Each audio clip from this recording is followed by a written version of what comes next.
Have you just started to play Bee Swarm Simulator? Well, early game players might be lost and make brutal mistakes, so that is why I'm going to give you a full early game guide, starting off with diamond eggs. I know that once you get your first diamond egg you'll be tempted to use it for that 5% chance to get a mythic bee, but don't, as it will be much more useful for endgame item called the diamond mask, so be patient and save them. Now, speaking of being patient, let's talk about fruits. I've seen many people, including myself, make this mistake, and it is misusing fruits. Fruits are crucial parts of crafting for endgame items and will be very useful once you unlock the blender. You will need all types of fruits such as strawberries, blueberries, pineapples, and sunflower seeds, all for crafting materials. The only time you have to use them is for quests to progress. Trust me, it will save you a lot of time and help with progression. Now moving on to another mistake, which is trying to get mythic bees early. I know you want to get a crazy hive like this, but you could make many mistakes on trying to get them early. For example, the mythic egg in the ticket tent. It is a scam, and it is way better to spend your tickets on the event bees here. But if that's not the way, then how do I get one? Well, the best method to get your first mythic egg is to defeat the commando chick. Just make sure to use the clippers to cut the vines to have access.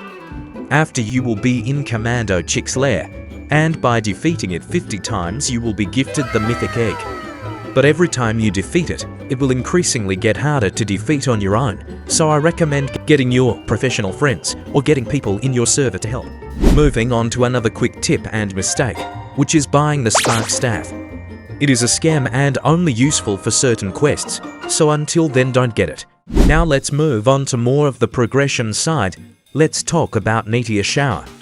This is a very important part of early game progression, as it will help you get millions of honey and lots of resources. Just remember to ask the professional players politely to summon for you. And the more bees you have, the more you get from the meteor shower. Focus on getting gold rake and then save up for porcelain dipper using the meteor showers.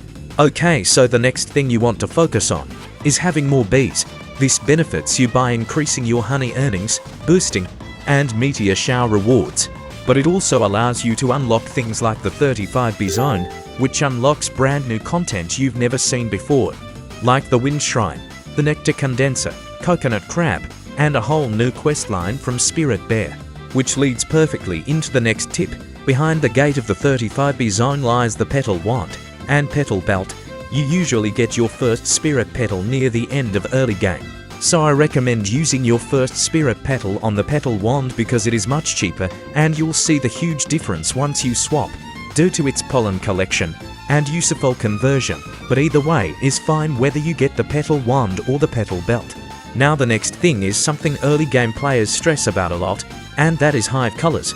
I am here to tell you that hive colors aren't important until you get the Supreme Star Amulet, so until then your mixed hive is completely fine. Now guys, if you made it to the end, then subscribe, because I'll probably be making a mid-game guide soon, so make sure to do that. And have a great rest of your day.